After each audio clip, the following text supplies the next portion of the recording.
Hi hello friends, welcome to police fighters YouTube channel. ಯಾರೆಲ್ಲ ಹೊಸ ಅಭ್ಯರ್ಥಿಗಳು ವಿಡಿಯೋಸ್ನ ನೋಡ್ತಾ ಇದ್ರ ಆದಷ್ಟು ನಮ್ಮ ಚಾನಲ್ಗೆ ಸಬ್ಸ್ಕ್ರೈಬ್ ಮಾಡಿಕೊಂಡು ನೀವೇನಾದರೂ police constable, PSI, SDA, FDA, village accountant ಮತ್ತು ಇನ್ನಿತರ ಎಕ್ಸಾಮ್ಸ್ಗಳಿಗೆ ಪ್ರಿಪೇರ್ ಆಗ್ತಾ ಇದ್ರೆ ಆದಷ್ಟು ಚಾನಲ್ಗೆ ಸಬ್ಸ್ಕ್ರೈಬ್ ಮಾಡ್ಕೊಳ್ಳಿ. ಸ್ನೇಹಿತರೆ, ಅತಿ ಮುಖ್ಯವಾಗಿ KEಯಿಂದ ನಡೆಸುವಂಥ ಈ ಒಂದು ಪೊಲೀಸ್ ಕಾನ್ಸ್ಟೇಬಲ್ ಮತ್ತು ವಿಲೇಜ್ ಅಕೌಂಟೆಂಟ್ ಹುದ್ದೆಗಳಿಗೆ ಮುಖ್ಯವಾದದ್ದು ಏನು ಅಂತ ನಾನು ಪ್ರೀವಿಯಸ್ ವಿಡಿಯೋದಲ್ಲಿ ಕೂಡ ತಿಳಿಸಿದ್ದೆ. ನಿಮಗೆ ಅತಿ ಮುಖ್ಯವಾಗಿ ಮೆಂಟಲ್ ಎಬಿಲಿಟಿ, ಕರೆಂಟ್ ಅಫೇರ್ಸ್ ಮತ್ತು ಸೈನ್ಸ್ಗೆ ರಿಲೇಟೆಡ್ ಆದಂಥ ಪ್ರಶ್ನೆಗಳನ್ನು ಹೆಚ್ಚಿನದಾಗಿ ಕೇಳಲಾಗುತ್ತೆ. ಹಾಗಾಗಿ ತುಂಬ ಜನ ಸೈನ್ಸ್ನ ಕ್ವಶನ್ಸ್ಗಳನ್ನು ತಿಳಿಸಿ ಅಂತ ಹೇಳ್ತಿದ್ರು. ಹಾಗಾಗಿ ಆದಷ್ಟು ಬೇಸಿಕ್ ಸೈನ್ಸ್ನ ನಾವು ಫಸ್ಟು ತಿಳ್ಕೊತಾ ಹೋಗ್ತಾ ಯಾವುದು ಡೆಪ್ತ್ ಆಗಿ ಬರುವಂಥ ಸೈನ್ಸ್ನ ಕ್ವಶನ್ಸ್ಗಳು ಅಂತ ಕೂಡ ನಾನು ತಿಳಿಸ್ತಾ ಹೋಗ್ತೀನಿ. ಬನ್ನಿ ವಿಡಿಯೋನ ಸ್ಟಾರ್ಟ್ ಮಾಡೋಣ. ಮೊದಲನೇ ಪ್ರಶ್ನೆಯಲ್ಲಿ ತಿಳಿಸಲಾಗಿರುತ್ತದೆ ನೋಡಿ, 1 ಕ್ಯಾಲೋರಿ ಎಂದರೆ ಎಷ್ಟು ಜೌಲ್ಸ್ಗೆ ಸಮ ಅಂತಲೂ ಕೂಡ ಇಲ್ಲಿ ಪ್ರಶ್ನೆ ಕೇಳಲಾಗಿರುತ್ತೆ. 1 calorie is equal to option B 4.18, option B 4.18 ಜೌಲ್ಗೆ 1 ಕ್ಯಾಲೋರಿ ಈಸ್ ಈಕ್ವಲ್ ಟು 4.18 ಜೌಲ್ಗೆ ಸಮ ಆಗಿರುತ್ತದೆ. ನೆಕ್ಸ್ಟ್ ಎರಡನೇ ಪ್ರಶ್ನೆ ಕಡೆಗೆ ಬರೋದಾದರೆ, ನಕ್ಷತ್ರಗಳಲ್ಲಿ ಅಪಾರ ಪ್ರಮಾಣದ ಶಕ್ತಿ ಬಿಡುಗಡೆಯಾಗುವಿಕೆಯನ್ನು ಕಾರಣ ಏನಾಗಿರುತ್ತೆ ಅಂತಂದರೆ, ನಕ್ಷತ್ರದಲ್ಲಿ ಅಪಾರ ಪ್ರಮಾಣದ ಒಂದು ಶಕ್ತಿ ಬಿಡುಗಡೆ ಆಗುತ್ತೆ, ಇದಕ್ಕೆ ಕಾರಣ ಏನು ಅಂತಲೂ ಕೂಡ ಇಲ್ಲಿ ಕೇಳಲಾಗಿರುತ್ತೆ. ಸ್ನೇಹಿತರೆ, ಇದಕ್ಕೆ ಸರಿಯಾದಂಥ ಉತ್ತರ option A ಬೈಜಿಕ Sammilana. Option A ಬೈಜಿಕ ಸಮ್ಮಿಲನ ಅಂತಲೂ ಕೂಡ ಕರೆಯಲಾಗುತ್ತೆ. ಅದು ಯಾಕೆ ಆಗುತ್ತೆ ಅಂತಂದರೆ, ಅತಿ ಹೆಚ್ಚಿನದಾಗಿ ಒಂದು ಜಲಜನಕ ಇರುವುದರಿಂದ ಇಲ್ಲಿ ಬೈಜಿಕ ಸಮ್ಮಿಲನ ಕ್ರಿಯೆ ಕೂಡ ನಡೆಯುತ್ತಾ ಇರುತ್ತೆ. ಸ್ನೇಹಿತರೆ, ಯಾರೆಲ್ಲ ಅಭ್ಯರ್ಥಿಗಳು ನೀವು ವಿಡಿಯೋಸ್ನ ನೋಡ್ತಾ ಇದರಲ್ಲಿ ನಾವು ಕನ್ನಡದಲ್ಲಿ ತಿಳಿಸಿರ್ತೀವಿ. ಬೈಜಿಕ ಸಮ್ಮಿಲನ ಅಂದರೆ ಇಂಗ್ಲೀಷಲ್ಲಿ ಏನಂತಾರೆ, ಇದನ್ನೆಲ್ಲ ನೀವು ಕಂಪ್ಲೀಟಾಗಿ ತಿಳ್ಕೊಬೇಕಾಗುತ್ತೆ. ನ್ಯೂಕ್ಲಿಯರ್ ಫಿಷನ್ ಮತ್ತು ನ್ಯೂಕ್ಲಿಯರ್ ಫ್ಯೂಷನ್ಗೆ ಏನು ಡಿಫ್ರೆನ್ಸ್ಗಳಿರುತ್ತೆ ಇವೆಲ್ಲವನ್ನು ಕೂಡ ನೀವು ತಿಳ್ಕೊತಾ ಹೋಗ್ದಾದ್ರೆ ಆವಾಗ ನಿಮಗೆ ಕಂಪ್ಲೀಟಾಗಿ ನೆಕ್ಸ್ಟ್ ಸೈನ್ಸಲ್ಲಿ ಯಾವುದೇ ಒಂದು ಪ್ರಶ್ನೆಗಳು ಬಂದರೂ ಕೂಡ ನೀವು ಅಟೆಂಡ್ ಮಾಡಲಿಕ್ಕೆ ನಿಮಗೆ ಈಸಿ ಕೂಡ ಆಗ್ತಾ ಹೋಗುತ್ತೆ. ಈ ಒಂದು ಸೈನ್ಸಲ್ಲಿ ನಾವು ಆಲ್ಮೋಸ್ಟ್ ನೋಡ್ತಾ ಹೋಗೋದಾದರೆ ಪ್ರಸ್ತುತ ಇರುವಂಥ ಸೈನ್ಸ್ ಆ್ಯಂಡ್ ಟೆಕ್ನಾಲಜಿಗೆ ಸಂಬಂಧಪಟ್ಟಂತೆ ನೀವು ಆದಷ್ಟು ಕಾನ್ಸಂಟ್ರೇಟ್ ಮಾಡಬೇಕಾಗುತ್ತೆ. ಅದರ ಜೊತೆಯಲ್ಲಿ ಪ್ಲ್ಯಾಂಟ್ ಕಿಂಗ್ಡಮ್ ಮತ್ತು ಅನಿಮಲ್ ಕಿಂಗ್ಡಮ್ ಬಗ್ಗೆನೂ ಕೂಡ ಹೆಚ್ಚಿನ ಕಾನ್ಸಂಟ್ರೇಟನ್ನು ಮಾಡಬೇಕಾಗಿರುತ್ತೆ.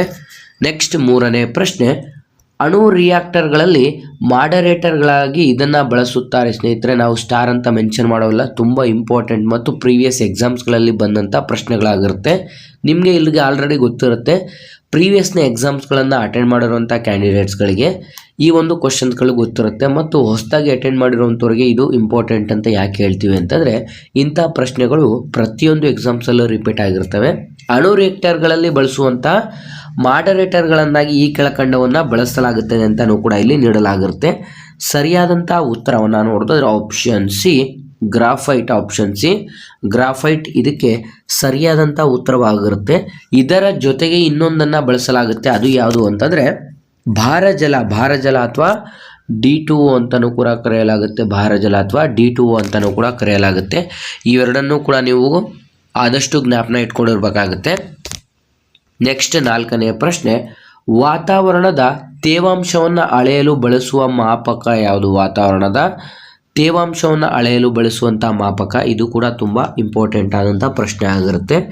ಸರಿಯಾದಂಥ ಉತ್ತರ option C hygrometer. Option C hygrometer ಸರಿಯಾದಂಥ ಉತ್ತರವಾಗಿರುತ್ತದೆ.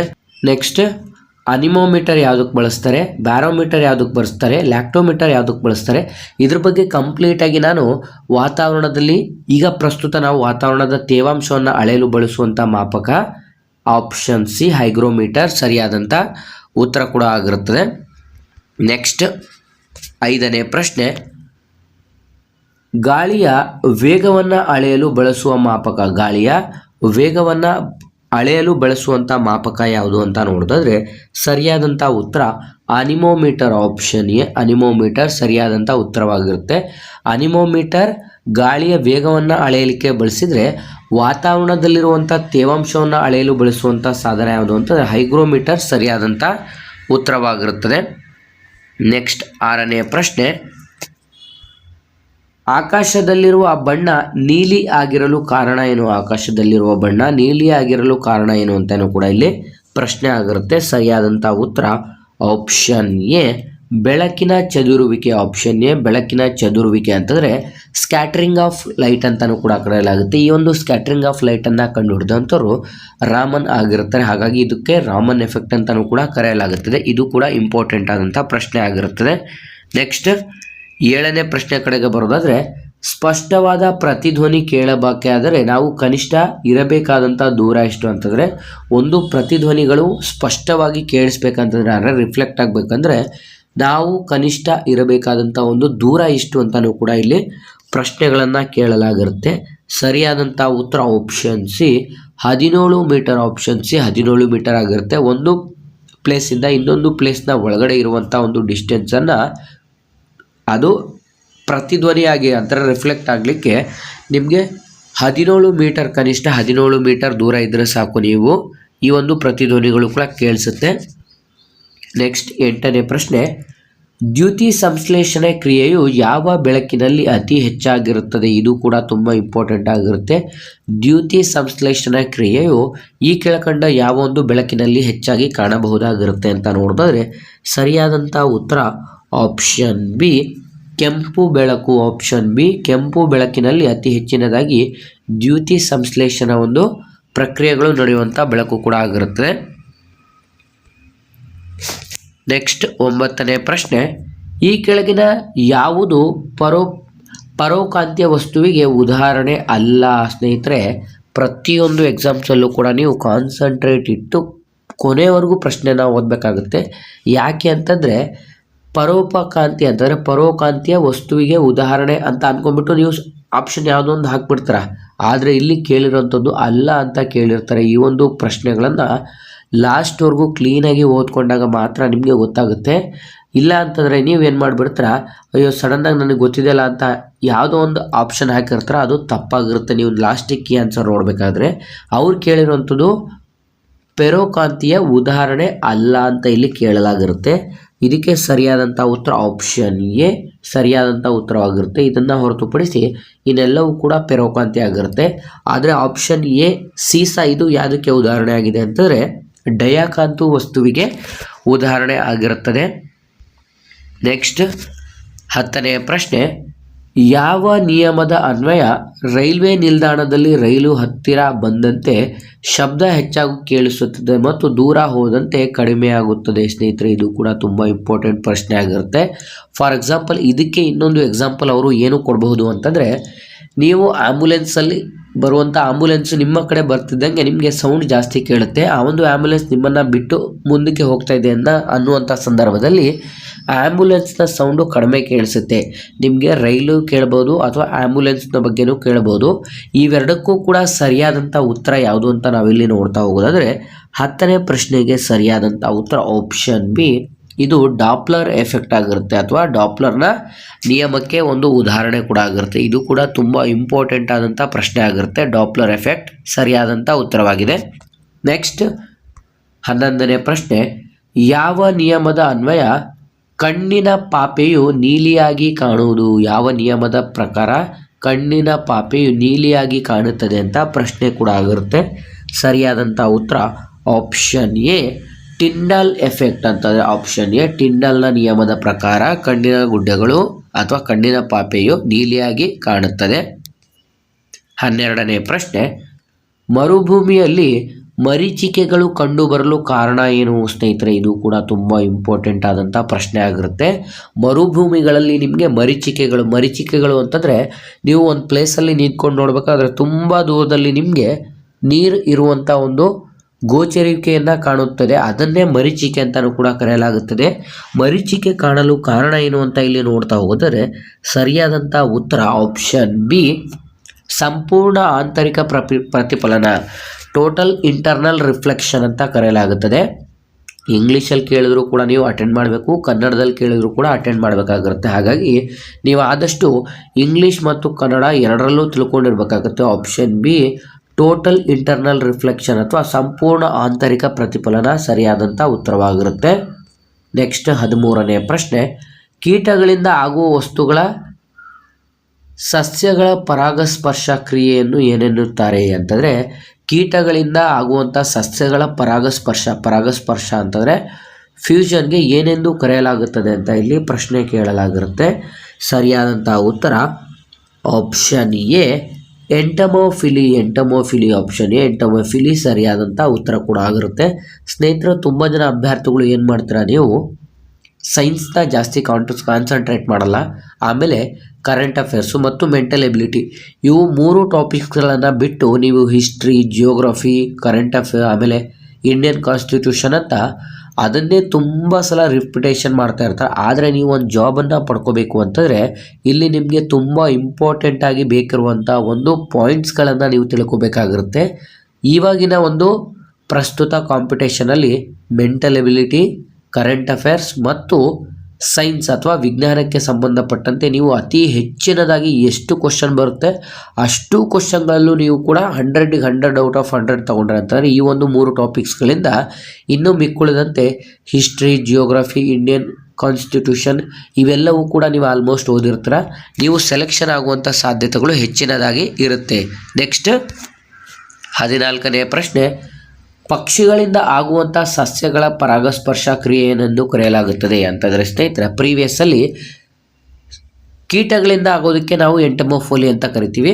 ನೆಕ್ಸ್ಟ್ ಪಕ್ಷಿಗಳಿಂದ ಆಗುವುದಕ್ಕೆ ನಾವು ಏನೆಂದು ಕರೆಯಲಾಗುತ್ತದೆ ಅಂತ ನಾವು ನೋಡ್ತಾ ಹೋಗೋದಾದರೆ ಸರಿಯಾದಂಥ ಉತ್ತರ ಆರ್ನಿಥೋಫಿಲಿ ಆಪ್ಷನ್ ಸಿ ಸರಿಯಾದಂಥ ಉತ್ತರ ಕೂಡ ಆಗಿರುತ್ತದೆ. ನೆಕ್ಸ್ಟ್ 15ನೇ ಪ್ರಶ್ನೆ, 15ನೇ ಪ್ರಶ್ನೆ, ನೊಬೆಲ್ ಪ್ರಶಸ್ತಿ ಪಡೆದಂಥ ಏಕಮೇಯ ಕೃಷಿ ವಿಜ್ಞಾನಿ ಯಾರು ಸ್ನೇಹಿತರೆ? ನೊಬೆಲ್ ಪ್ರಶಸ್ತಿ ಪಡೆದಿರುವಂಥ ಏಕಮೇಯ ಕೃಷಿ ವಿಜ್ಞಾನಿ ಯಾರು ಅಂತ ಇಲ್ಲಿ ಪ್ರಶ್ನೆ ಕೇಳಲಾಗಿರುತ್ತೆ. ಸರಿಯಾದಂಥ ಉತ್ತರ ಆಪ್ಷನ್ ಎ ನಾರ್ಮನ್ ಬೋರ್ಲಾಗ್ ಅವರು ಇದಕ್ಕೆ ಸರಿಯಾದಂಥ ಉತ್ತರವಾಗಿರುತ್ತೆ. ಇವರನ್ನು ಏನೆಂದು ಕರೆಯಲಾಗುತ್ತದೆ ಅಂತಂದರೆ ಪ್ರಪಂಚದ ಹಸಿರು ಕ್ರಾಂತಿಯ ಪಿತಾಮಹ ಅಂತ ಕರೆಯಲಾಗುತ್ತದೆ. ಸ್ನೇಹಿತರೆ, ನಿಮಗೇನಾದರೂ ಪ್ರಶ್ನೆ ಪ್ರಪಂಚದ ಹಸಿರು ಕ್ರಾಂತಿಯ ಪಿತಾಮಹ ಯಾರು ಅಂತ ಕೇಳಿದರೆ ನಾರ್ಮನ್ ಬೋರ್ಲಾಗ್ ಅವರು ಸರಿಯಾದಂಥ ಉತ್ತರ ಕೂಡ ಆಗಿರುತ್ತದೆ. ಅದೇ ರೀತಿ ನಮ್ಮ ಭಾರತದ ಹಸಿರು ಕ್ರಾಂತಿಯ ಪಿತಾಮಹ ಯಾರು ಅಂತ ಕೇಳಿದರೆ MS ಸ್ವಾಮಿನಾಥನ್. ಭಾರತದ ಹಸಿರು ಕ್ರಾಂತಿಯ ಪಿತಾಮಹ MS ಸ್ವಾಮಿನಾಥನ್ ಆಗಿದ್ದರೆ ಪ್ರಪಂಚದ ಹಸಿರು ಕ್ರಾಂತಿಯ ಪಿತಾಮಹ ನಾರ್ಮನ್ ಬೋರ್ಲಾಗ್ ಆಗಿರ್ತಾರೆ. ಅದೇ ರೀತಿ ನಿಮಗೆ ಶ್ವೇತಕ್ರಾಂತಿಯ ಪಿತಾಮಹ ಅಂತ ಕೇಳಿದರೆ ವರ್ಗೀಸ್ ಕುರಿಯನ್ ಅಥವಾ ಇದಕ್ಕೆ ಆಲ್ಮೋಸ್ಟ್ ನಿಮಗೆ ಪ್ರತಿಯೊಂದು ಕೂಡ ಯಾರ್ಯಾರು ಯಾವ ಪಿತಾಮಹಗಳು ಅಂತಲೂ ಕೂಡ ನೀವು ತಿಳ್ಕೋಬೇಕಾಗಿರುತ್ತೆ. ಶ್ವೇತಕ್ರಾಂತಿಯ ಪಿತಾಮಹ ವರ್ಗೀಸ್ ಕುರಿಯನ್ ಸರಿಯಾದಂಥ ಉತ್ತರ ಕೂಡ ಆಗಿರುತ್ತೆ. ನೆಕ್ಸ್ಟ್ 16ನೇ ಪ್ರಶ್ನೆ, ಗ್ರೆಗರ್ ಮೆಂಡಲ್ ಪ್ರಯೋಗ ನಡೆಸಿದಂಥ ಸಸ್ಯ ಯಾವುದು ಸ್ನೇಹಿತರೆ? ಇದು ಕೂಡ ತುಂಬ ಇಂಪಾರ್ಟೆಂಟ್ ಆದಂಥ ಪ್ರಶ್ನೆ ಆಗಿರುತ್ತೆ. ನಾವಿಲ್ಲಿ ಸ್ಟಾರ್ ಹಾಕಿ ತೋರಿಸ್ತಿರೋಂಥದ್ದು ಪ್ರತಿಯೊಂದು ಕೂಡ ಇಂಪಾರ್ಟೆಂಟ್ ಆಗಿರುತ್ತೆ. ಗ್ರೆಗರ್ ಮೆಂಡಲ್ ರವರು ಇವು ಯಾವುದರ ಬಗ್ಗೆ ಇವರು ಸ್ಟಡೀಸ್ ಮಾಡ್ತಾಯಿದ್ರು ಅಂತಂದರೆ ಜೆನೆಟಿಕ್ಸ್ಗಳ ಬಗ್ಗೆ ಇವರು ಸ್ಟಡಿ ಮಾಡ್ತಾಯಿದ್ರು ಅಂತಂದರೆ ತಳಿಶಾಸ್ತ್ರ ಅಂತಲೂ ಕೂಡ ಕರೆಯಲಾಗುತ್ತದೆ. ಸರಿಯಾದಂಥ ಉತ್ತರ ಆಪ್ಷನ್ ಬಿ ಬಟಾಣಿ ಸಸ್ಯ ಸರಿಯಾದಂಥ ಉತ್ತರ ಕೂಡ ಆಗಿರುತ್ತದೆ. ನೆಕ್ಸ್ಟ್ 17ನೇ ಪ್ರಶ್ನೆ, ಹತ್ತಿ ಎಳೆಯನ್ನು ಹತ್ತಿಯ ಸಸ್ಯದ ಯಾವ ಭಾಗದಿಂದ ಸಂಸ್ಕರಿಸಲಾಗುವುದು ಸ್ನೇಹಿತರೆ? ಹತ್ತಿಯನ್ನು ಹತ್ತಿಯ ಸಸ್ಯದ ಯಾವ ಒಂದು ಭಾಗದಿಂದ ಸಂಸ್ಕರಿಸಲಾಗುವುದು ಅಂದರೆ ತೆಗೆಯಲಾಗುತ್ತದೆ, ಕೀಳಲಾಗುತ್ತದೆ ಅಂತ ಇಲ್ಲಿ ಪ್ರಶ್ನೆ ಕೂಡ ಆಗಿರುತ್ತೆ. ಸರಿಯಾದಂಥ ಉತ್ತರ ಆಪ್ಷನ್ ಬಿ ಹಣ್ಣು ಅಂತಂದರೆ ಹತ್ತಿ ಅನ್ನುವಂಥದ್ದು ಒಂದು ಹಣ್ಣಾಗಿರುತ್ತೆ. ಅಂತಂದರೆ ಈ ಒಂದು ಹತ್ತಿಯ ಗಿಡದಲ್ಲಿ ಬೆಳೆಯುವಂಥ ಒಂದು ಹಣ್ಣಿನಿಂದ ನಾವು ಇದನ್ನು ಸಂಸ್ಕರಿಸಲಾಗುತ್ತದೆ. ಸ್ನೇಹಿತರೆ, ಅದೇ ರೀತಿ ನಿಮಗೆ ತುಂಬ ಒಂದು ಏಲಕ್ಕಿಯನ್ನು ನಾವು ಏನೆಂದು ಕರೆಯಲಾಗುತ್ತೆ ಅಂತಂದರೆ ಆ ಏಲಕ್ಕಿ ಗಿಡದ ಯಾವ ಒಂದು ಭಾಗದಿಂದ ನಾವು ಅದನ್ನು ತೆಗೆದುಕೊಳ್ಳಲಾಗುತ್ತದೆ ಅಂತಲೂ ಕೂಡ ನೀಡಲಾಗಿರುತ್ತೆ. ಅದಕ್ಕೆ ಸರಿಯಾದಂಥ ಉತ್ತರ ಹೂವು ಅಂತ ನೀವು ಟಿಕ್ ಮಾಡಬೇಕಾಗಿರುತ್ತೆ. ಕೆಲವೊಂದೊಂದು ಸಲ ನಿಂಬೆಹಣ್ಣಿನ ಗಿಡದ ಹೂವಿನ ಕಲರ್ ಏನಾಗಿರುತ್ತದೆ, ನಿಂಬೆಹಣ್ಣಿನ ಹೂವಿನ ಗಿಡದ ಕಲರ್ ಯಾವುದು ಇರುತ್ತೆ ಅಂತಂದರೆ ವೈಟ್ ಆಗಿರುತ್ತದೆ. ನೆಕ್ಸ್ಟ್ ಅವ್ರು ಇನ್ನೊಂದು ಕೇಳ್ತಾರೆ, ನಿಮಗೆ ಸಾಸಿವೆ ಗಿಡದ ಹೂವು ಯಾವ ಕಲರ್ ಇರುತ್ತೆ ಅಂತ, ಅದಕ್ಕೆ ಯೆಲ್ಲೋ ಅಂತ ನೀವು ಅಲ್ಲಿ ಆಪ್ಷನ್ ಕೊಟ್ಟಿರ್ತಾರೆ, ಅದಕ್ಕೆ ನೀವು ಟಿಕ್ ಮಾಡಬೇಕಾಗಿರುತ್ತೆ. ನೆಕ್ಸ್ಟ್ 18ನೇ ಪ್ರಶ್ನೆ, ಕೃತಕ ರೇಷ್ಮೆಯನ್ನು ಏನೆಂದು ಕರೆಯುತ್ತಾರೆ ಸ್ನೇಹಿತರೆ? ಇದು ಕೂಡ ತುಂಬ ಇಂಪಾರ್ಟೆಂಟ್ ಆಗಿರುತ್ತೆ. ಕೃತಕ ರೇಷ್ಮೆಯನ್ನು ಏನೆಂದು ಕರೆಯಲಾಗುತ್ತದೆ ಅಂತ ಇಲ್ಲಿ ಪ್ರಶ್ನೆಯನ್ನು ಕೇಳಲಾಗಿರುತ್ತೆ. ಸರಿಯಾದಂಥ ಉತ್ತರ ಆಪ್ಷನ್ ಸಿ ರೇಯಾನ್ ಎಂದು ಕರೆಯಲಾಗುತ್ತದೆ. ಕೃತಕ ರೇಷ್ಮೆಯನ್ನು ರೇಯಾನ್ ಎಂದು ಕರೆಯಲಾಗುತ್ತದೆ. ನೆಕ್ಸ್ಟ್ 19ನೇ ಪ್ರಶ್ನೆ, ಫ್ರಿಡ್ಜ್ಗಳಲ್ಲಿ ಬಳಸುವಂಥ ದ್ರವ ರೂಪದ ತಂಪು ಕಾರಕ ಯಾವುದು? ಇದು ಕೂಡ ತುಂಬ ಇಂಪಾರ್ಟೆಂಟ್ ಆಗಿ ತುಂಬ ಒಂದು ಎಕ್ಸಾಮ್ಸ್ಗಳಲ್ಲಿ ಕೇಳಲಾಗಿರುತ್ತದೆ.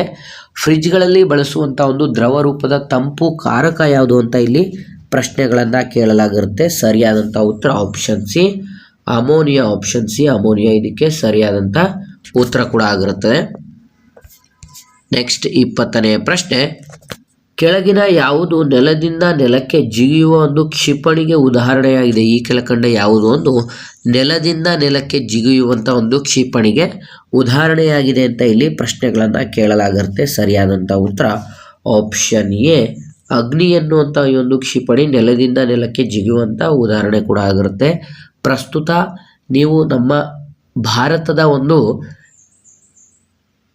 ಸೈನ್ಯಕ್ಕೆ ಸಂಬಂಧಪಟ್ಟಂತೆ ಭಾರತೀಯ ಸೈನ್ಯಕ್ಕೆ ಸಂಬಂಧಪಟ್ಟಂತೆ ಏನೆಲ್ಲ ಒಂದು ಕರೆಂಟ್ ಅಫೇರ್ಸ್ಗಳಲ್ಲಿ ಬರುವಂಥ ಅಪ್ಡೇಟ್ಸ್ಗಳಿದೆ ಅವೆಲ್ಲವನ್ನು ಕೂಡ ನೀವು ನೋಡ್ತಾ ಮೊದಲಿಗೆ ಅಂತಂದರೆ ಈಗ ನಾವು ನೋಡ್ತಾ ಹೋಗೋದಾದರೆ ಪ್ರತಿಯೊಂದು ಕೂಡ ಯಾವುದು ಕೂಡ ಹಾಗೆ ಇರೋದಿಲ್ಲ. ಅಂತಂದರೆ ಹಿಸ್ಟ್ರಿಗಳನ್ನು ಬಿಟ್ಟು ಯಾವುದೇ ಒಂದು ಜಿಯೋಗ್ರಫಿಗಳಾಗಲಿ ಅಥವಾ ಪ್ರಸ್ತುತ ಇರುವಂಥ ಕರೆಂಟ್ ಅಫೇರ್ಸ್ಗಳು ಇಂಡಿಯನ್ ಕಾನ್ಸ್ಟಿಟ್ಯೂಷನ್ಗೆ ಸಂಬಂಧಪಟ್ಟಂತೆ ಕೆಲವೊಂದೊಂದು ಅಮೆಂಡ್ಮೆಂಟ್ಸ್ಗಳು ಕೂಡ ಆಗ್ತಾ ಇರುತ್ತೆ. ಅವು ಏನೆಲ್ಲ ಚೇಂಜಸ್ಗಳು ಆಗ್ತಾ ಇರುತ್ತೆ ಇವೆಲ್ಲವೂ ಕೂಡ ನಿಮಗೆ ಗೊತ್ತಾಗೋದು ಯಾವಾಗ ಅಂತಂದರೆ ನೀವು ಕರೆಂಟ್ ಅಫೇರ್ಸ್ಗೆ ಸಂಬಂಧಪಟ್ಟಂತೆ ಸ್ಟಡೀಸ್ ಮಾಡ್ತಾ ಹೋದಾಗ ಪ್ರಸ್ತುತ ಏನೆಲ್ಲ ಚೇಂಜಸ್ ಮಾಡಿರ್ತಾರೆ, ಏನೆಲ್ಲ ಅಮೆಂಡ್ಮೆಂಟ್ಸ್ಗಳು ಬಂದಿರುತ್ತೆ ಇವೆಲ್ಲವನ್ನು ಕೂಡ ನೀವು ಅಪ್ಡೇಟ್ ಮಾಡ್ಕೊತಾ ಹೋದರೆ ನಿಮ್ಮ ಮುಂದಿನ ಎಕ್ಸಾಮ್ಸ್ಗಳಿಗೂ ಕೂಡ ಹೆಲ್ಪ್ ಆಗ್ತಾ ಹೋಗುತ್ತೆ.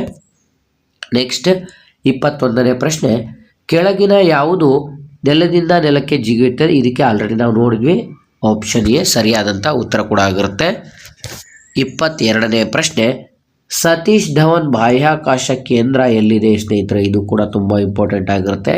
ಸತೀಶ್ ಧವನ್ ಬಾಹ್ಯಾಕಾಶ ಕೇಂದ್ರ ಎಲ್ಲಿದೆ ಅಂತ ಇಲ್ಲಿ ಪ್ರಶ್ನೆ ಕೂಡ ಆಗಿರುತ್ತೆ. ಸರಿಯಾದಂಥ ಉತ್ತರ ಆಪ್ಷನ್ ಡಿ ಶ್ರೀಹರಿಕೋಟದಲ್ಲಿ. ಆಪ್ಷನ್ ಡಿ ಶ್ರೀಹರಿಕೋಟದಲ್ಲಿ ಇದನ್ನು ನಾವು ಕಾಣಬಹುದಾಗಿರುತ್ತೆ. ಎಷ್ಟರಲ್ಲಿ ಅಂತಂದರೆ 1971ರಲ್ಲಿ ಇದನ್ನು ಸ್ಥಾಪನೆ ಕೂಡ ಮಾಡಲಾಗಿರುತ್ತೆ. ಇದು ಕೂಡ ತುಂಬ ಇಂಪಾರ್ಟೆಂಟ್ ಆಗಿರುತ್ತೆ. ನೆಕ್ಸ್ಟ್ 23ನೇ ಪ್ರಶ್ನೆ, ಇಸ್ರೋದ ನಿಯಂತ್ರಣ ಕೇಂದ್ರ ಕರ್ನಾಟಕದಲ್ಲಿ ಎಲ್ಲಿದೆ? ಇಸ್ರೋದ ನಿಯಂತ್ರಣ ಕೇಂದ್ರ ಎಲ್ಲಿದೆ ಅಂತ ಇಲ್ಲಿ ಪ್ರಶ್ನೆ ಆಗಿರುತ್ತೆ. ಇದು ಕೂಡ ತುಂಬ ಇಂಪಾರ್ಟೆಂಟ್ ಆಗಿರುತ್ತೆ. ಇದಕ್ಕೆ ಸರಿಯಾದಂಥ ಉತ್ತರ ಆಪ್ಷನ್ ಸಿ ಹಾಸನ ಸ್ನೇಹಿತರ. ಆಪ್ಷನ್ ಸಿ ಹಾಸನ ಸರಿಯಾದಂಥ ಉತ್ತರವಾಗಿರುತ್ತೆ. MCF ಅಂತ ಕರೀತಾರೆ. MCF ಅಂತಂದರೆ ಮಾಸ್ಟರ್ ಕಂಟ್ರೋಲಿಂಗ್ ಫೆಸಿಲಿಟಿ ಅಂತಲೂ ಕೂಡ ಇಲ್ಲಿ ತಿಳಿಸಲಾಗಿರುತ್ತದೆ. ನೆಕ್ಸ್ಟ್ 24ನೇ ಪ್ರಶ್ನೆ, Indian institute of remote sensing ಇರುವಂಥ ಸ್ಥಳ ಯಾವುದು ಸ್ನೇಹಿತರೆ? Indian institute of remote sensing ಇರುವಂಥ ಒಂದು ಸ್ಥಳ ಯಾವುದು ಅಂತಲೂ ಕೂಡ ಇಲ್ಲಿ ಪ್ರಶ್ನೆ ಆಗಿರುತ್ತೆ. ಸರಿಯಾದಂಥ ಉತ್ತರ option C Dehradun. Option C Dehradun. ಇದು ಎಲ್ಲಿ ಕಾಣಬರುತ್ತದೆ ಅಂತಂದರೆ ಉತ್ತರಾಖಂಡ ರಾಜ್ಯದಲ್ಲಿ ಕಾಣಬರುವಂಥದ್ದಾಗಿರುತ್ತೆ. ನೆಕ್ಸ್ಟ್ 25ನೇ ಪ್ರಶ್ನೆ, ನ್ಯಾಷನಲ್ ರಿಮೋಟ್ ಸೆನ್ಸಿಂಗ್ ಸೆಂಟರ್ ಇರುವಂಥ ಸ್ಥಳ ಡೆಹ್ರಾಡೂನ್. ಇದು ಆಲ್ರೆಡಿ ನಾವು ನೋಡಿರುವಂಥ ಪ್ರಶ್ನೆ ಕೂಡ ಆಗಿರುತ್ತೆ. 26ನೇ ಪ್ರಶ್ನೆ, ಬಿನ್ಫೋರ್ಡ್ ಸ್ಕೇಲ್ ಇದನ್ನು ಯಾವುದನ್ನು ಅಳೆಯಲು ಬಳಸುತ್ತಾರೆ? ಬಿನ್ಫೋರ್ಡ್ ಸ್ಕೇಲ್ ಇದನ್ನು ಯಾವುದನ್ನು ಅಳೆಯಲು ಬಳಸುತ್ತಾರೆ ಅಂತಲೂ ಕೂಡ ಇಲ್ಲಿ ಪ್ರಶ್ನೆ ಆಗಿರುತ್ತೆ. ಸರಿಯಾದಂಥ ಉತ್ತರ ಆಪ್ಷನ್ ಸಿ ಶಬ್ದದ ತೀವ್ರತೆಯನ್ನು ಅಳೆಯಲು ಬಳಸುತ್ತಾರೆ. ಶಬ್ದದ ತೀವ್ರತೆಯನ್ನು ಅಳೆಯಲು ಬಳಸುತ್ತಾರೆ. ಇನ್ನೊಂದು ಪ್ರಶ್ನೆ ನಿಮಗೆ ತುಂಬ ಎಕ್ಸಾಮ್ಸ್ಗಳಲ್ಲಿ ರಿಪೀಟ್ ಆಗಿರುವಂಥದ್ದು ಯಾವುದು ಅಂತ ನೋಡೋದಾದರೆ ಡೆಸಿಬಲ್. ಇದು ಯಾವುದರ ಮಾನ ಅಂತಲೂ ಕೂಡ ಕೇಳಲಾಗುತ್ತೆ. ಡೆಸಿಬಲ್ ಅನ್ನೋದು ಶಬ್ದದ ಒಂದು ಮಾನ ಕೂಡ ಇದಾಗಿರುತ್ತದೆ. ಅದನ್ನು ಕೂಡ ನೀವು ನೋಡ್ಕೋಬೇಕಾಗಿರುತ್ತದೆ. ನೆಕ್ಸ್ಟ್ 27ನೇ ಪ್ರಶ್ನೆ, ಅನಾಫಿಲಿಸ್ ಸೊಳ್ಳೆಯಿಂದ ಬರುವಂಥ ರೋಗ ಯಾವುದು ಸ್ನೇಹಿತರೆ? ಅನಾಫಿಲಿಸ್ ಎನ್ನುವಂಥದ್ದು ಇದೊಂದು ಹೆಣ್ಣು ಸೊಳ್ಳೆ ಆಗಿರುತ್ತೆ. ಇದರಿಂದ ಬರುವಂಥ ಒಂದು ರೋಗ ಯಾವುದು ಅಂತಲೂ ಕೂಡ ಇಲ್ಲಿ ಪ್ರಶ್ನೆ ಆಗಿರುತ್ತೆ. ಸರಿಯಾದಂಥ ಉತ್ತರ ಆಪ್ಷನ್ ಎ ಮಲೇರಿಯಾ ಬರುತ್ತದೆ. ಅನಾಫಿಲಿಸ್ ಎನ್ನುವಂಥದ್ದು ಒಂದು ಹೆಣ್ಣು ಸೊಳ್ಳೆಯಿಂದ ಬರುವಂಥ ಕಾಯಿಲೆ ಯಾವುದು ಅಂತ ಕೇಳಿದ್ರೆ ಮಲೇರಿಯಾ. ಆಪ್ಷನ್ ಎ ಸರಿಯಾದಂಥ ಉತ್ತರವಾಗಿರುತ್ತೆ. ನೆಕ್ಸ್ಟ್, ಪೆನ್ಸಿಲಿನ್ ಔಷಧಿಯನ್ನು ಕಂಡುಹಿಡಿದವರು ಯಾರು? ಪೆನ್ಸಿಲಿನ್ ಔಷಧಿಯನ್ನು ಕಂಡುಹಿಡಿದವರು ಯಾರು ಅಂತ ಇಲ್ಲಿ ಪ್ರಶ್ನೆ ಆಗಿರುತ್ತೆ. ಸರಿಯಾದಂಥ ಉತ್ತರ option B Alexander Fleming. Option B Alexander Fleming penicillin ಔಷಧಿಯನ್ನು ಕಂಡುಹಿಡಿದಂಥ ವಿಜ್ಞಾನಿಗಳಾಗಿರುತ್ತೆ. ಸ್ನೇಹಿತರೆ, ಪ್ರತಿಯೊಂದು ಯಾವುದಾದ್ರೂ ಒಂದು ಇನ್ವೆನ್ಷನ್ಗಳ ಬಗ್ಗೆನೂ ಕೂಡ ಒಂದು ಪ್ರಶ್ನೆಗಳು ಫಿಕ್ಸ್ ಆಗಿ ಬರುವಂಥ ಸಾಧ್ಯತೆಗಳಿರುತ್ತೆ. ಕೆಲವೊಬ್ಬರು ಸ್ಟೂಡೆಂಟ್ಸ್ಗಳು ಏನು ಮಾಡ್ತಾರೆ ಅಂತಂದರೆ, ನಾವಿಲ್ಲಿ ಕೊಟ್ಟಿರುವಂಥ ಆಪ್ಷನ್ಸ್ಗಳೇ ಬಂದಿಲ್ಲ ಅಥವಾ ಆ ಒಂದು ಆಪ್ಷನ್ಸ್ಗಳು ಚೇಂಜ್ ಆಗಿದ್ದು ಅಂತಲೂ ಕೂಡ ಹೇಳ್ತಾರೆ. ಆಪ್ಷನ್ಸ್ಗಳು ಏನೇ ಚೇಂಜ್ ಆದರೂ ಕೂಡ ಆದರೆ ಆನ್ಸರ್ ಒಂದೇ ಆಗಿರುತ್ತೆ ಅಲ್ವಾ. ಹಾಗಾಗಿ ನೀವು ಆದಷ್ಟು ಆನ್ಸರ್ಗಳ ಬಗ್ಗೆನೂ ಕೂಡ ಕಾನ್ಸಂಟ್ರೇಟ್ ಮಾಡ್ತಾ ಹೋಗಬೇಕಾಗತ್ತೆ. ನೆಕ್ಸ್ಟ್ 29ನೇ ಪ್ರಶ್ನೆ, ಟೆಲಿಸ್ಕೋಪನ್ನು ಕಂಡುಹಿಡಿದವರು ಯಾರು? ಟೆಲಿಸ್ಕೋಪನ್ನು ಕಂಡುಹಿಡಿದವರು ಯಾರು ಅಂತ ಇಲ್ಲಿ ಪ್ರಶ್ನೆ ಆಗಿರುತ್ತೆ. ಸರಿಯಾದಂಥ ಉತ್ತರ ಆಪ್ಷನ್ ಸಿ, ಗೆಲಿಲಿಯೋ ಸರಿಯಾದಂಥ ಉತ್ತರ ಕೂಡ ಆಗಿರುತ್ತದೆ. ನೆಕ್ಸ್ಟ್ ಕೊನೆಯ ಪ್ರಶ್ನೆ ಮತ್ತು 30ನೇ ಪ್ರಶ್ನೆ, ಗೋಬರ್ ಗ್ಯಾಸ್ನಲ್ಲಿ ಪ್ರಮುಖವಾಗಿ ಕಂಡುಬರುವಂಥದ್ದು ಯಾವುದು? ಸ್ನೇಹಿತರೆ, ಗೋಬರ್ ಗ್ಯಾಸ್ಗಳಲ್ಲಿ ಪ್ರಮುಖವಾಗಿ ಕಂಡುಬರುವಂಥದ್ದು ಯಾವುದು ಅಂತ ಯಾವುದೆಲ್ಲ ಅಭ್ಯರ್ಥಿಗಳು ವೀಡಿಯೋಸ್ನ ನೋಡ್ತಾ ಇದ್ರೆ ಆದಷ್ಟು ಈ ಒಂದು ಪ್ರಶ್ನೆಗಳಿಗೆ ಸರಿಯಾದಂಥ ಉತ್ತರವನ್ನು ಕಮೆಂಟ್ ಮಾಡಿ. ನಿಮಗೆ ಪೊಲೀಸ್ ಕಾನ್ಸ್ಟೇಬಲ್, PSI ಮತ್ತು ಇನ್ನಿತರ ಹುದ್ದೆಗಳಿಗೆ ಸಂಬಂಧಪಟ್ಟಂತೆ ಪ್ರತಿಯೊಂದು KA ಬರುವಂಥ ಮತ್ತು KPSCಯಿಂದ ಬರುವಂಥ ಎಲ್ಲ ಎಕ್ಸಾಮ್ಸ್ಗಳಿಗೆ ಹೆಲ್ಪ್ಫುಲ್ ಆಗೋ ಹಾಗೆ ನಾವು ನಮ್ಮ ಚಾನಲಲ್ಲಿ 6ನೇ ತರಗತಿಯಿಂದ 12ನೇ ತರಗತಿಯವರೆಗೆ ಪ್ರತಿಯೊಂದು ಸಬ್ಜೆಕ್ಟ್ಗಳಿಗೆ ಸಂಬಂಧಪಟ್ಟಂತೆ ಒಂದು ಸರಣಿಯನ್ನು ಮಾಡಿದ್ದೀವಿ. ಆ ಒಂದು ವೀಡಿಯೋಸ್ಗಳನ್ನು ನೋಡಿ. ಈ ಒಂದು ವೀಡಿಯೋಸ್ನ ಆದಷ್ಟು ಲೈಕ್ ಮಾಡಿ ಮತ್ತು ನಿಮ್ಮ ಎಲ್ಲ ಸ್ನೇಹಿತರೊಂದಿಗೆ ಶೇರ್ ಮಾಡೋದ್ರ ಮೂಲಕ ಹೆಚ್ಚಿನ ಒಂದು ಕಲಿಕೆಗಾಗಿ ಹಿಂದೆ ನಮ್ಮ ಚಾನಲ್ಗೆ ಸಬ್ಸ್ಕ್ರೈಬ್ ಮಾಡ್ಕೊಳ್ಳಿ ಅಂತ ತಿಳಿಸ್ತಾ ಇದ್ದೀವಿ ಸ್ನೇಹಿತರೆ.